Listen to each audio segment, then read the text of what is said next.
North Carolina Congressman Madison Cawthorn's dangerous rhetoric about possible future bloodshed reminds us all that incitement to violence has become a central dynamic in today's Republican Party. For many of them, it's just theater. Their own little Game of Thrones, trying to grab power by playing on the paranoia of the marks in their party base. But for those on the receiving end of these threats, it's not a game at all.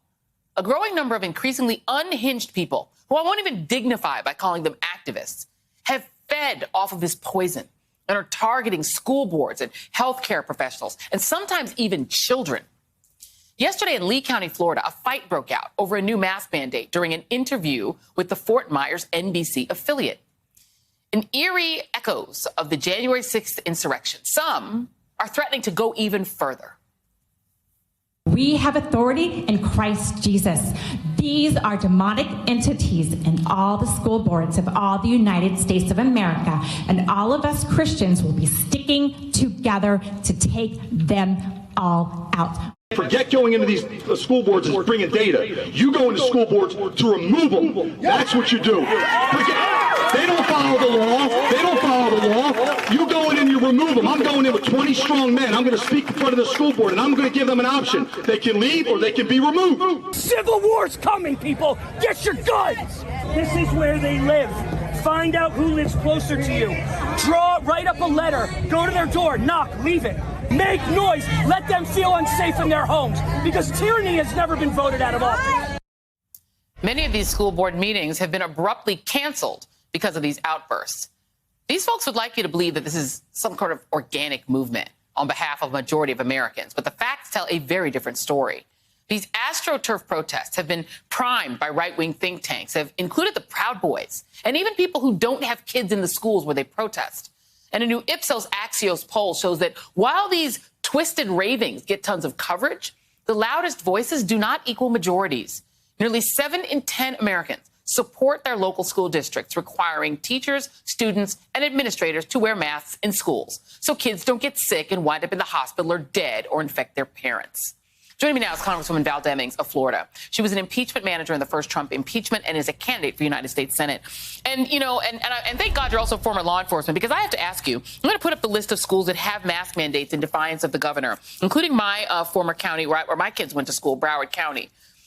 I even saw footage of someone in Broward County, which is like, it's a very blue county, shove a student just because she had a mask on. How are these people not being arrested? Well, Joy, it's great to be back with you. And I tell you what, every day it seems like we take it to a new level. I have to say this. I have seen, we've all heard the stories of elementary school-age children who were shot and killed in their classroom, and high school students right here in Florida gunned down in their classroom. And I was pretty outraged about that. But what I have watched over the last few days has just been outrageous. And you're absolutely correct. I've seen several, what I certainly would consider as a 27-year law enforcement officer, violations of law. Look, my husband and I, we have 4 grandchildren who go to public school in Florida. Every day, we entrust their health, safety, and well-being into the hands of the school administrators, the principals, the teachers, and others who are on that campus to take care of them. And we would all be better served if we would continue to leave the health, safety, and well-being of our children into the hands of the people who protect them and look after them every day.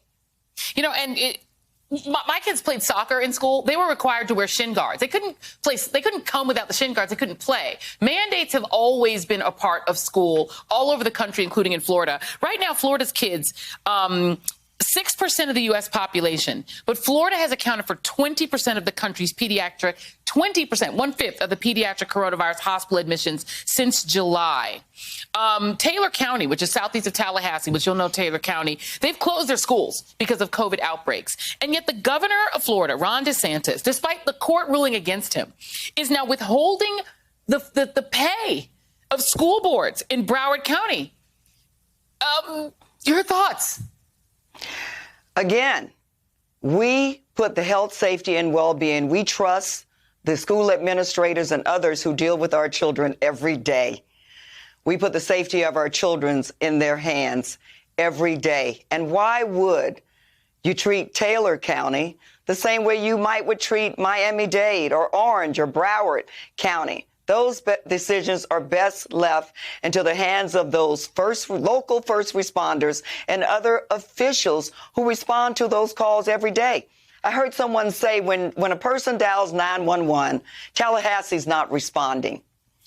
The local first responders, the local police, the local fire department, they are going to be the ones who respond. And that's who the people want to respond, to handle their issues. We have allowed this to become yet another pointless political battle. The numbers in Florida, as the whole nation knows, are out of control. And what we need to do is practice whatever safety measures we have to get this virus under control, including getting everybody, as many people as we can, vaccinated. You're running for United States Senate. Your opponent, Marco Rubio, happens to be in Iowa. Apparently, that's where he thinks it's important for him to be, to start thinking about, I guess, his future bids, what he wants to do politically. But meanwhile, he likes to talk tough about international terrorism. But there is a group that is incredibly dangerous that you and I both know a lot about because they operate a lot in Miami, called the Proud Boys. And Enrique Tarrio, who is the leader of the Proud Boys, is now getting involved in these anti-mask activities. He just got convicted of a crime in Washington, D.C. for ripping down Black Lives Matter signs from a church and having a gun and magazines he wasn't supposed to have. What do you make of the fact that this so-called grassroots movement now has the Proud Boys, who are dangerous, showing up at school boards and threatening people? Well, I think people who perpetrate violence will seize any opportunity that they can. And I'm glad you mentioned that Florida's senior senator is in Iowa with, I guess, what he thinks or hopes will be another presidential campaign, as opposed to being here in Florida dealing with these issues that we are talking about right now. But I think that's something that we've seen before, Joy. Whenever the going gets tough, whenever the battle gets a little bit harder, it appears Marco Rubio wants to be any place other than here in Florida, dealing with people like the Proud Boys and dealing with the Delta variant being out of control, dealing with the headline that Florida is seeing more daily cases than any other state in the nation. And you've said it. I mean, that's why I am running for the U.S. Senate. If you're looking for real leadership and Florida needs it, please visit my website, valdemings.com.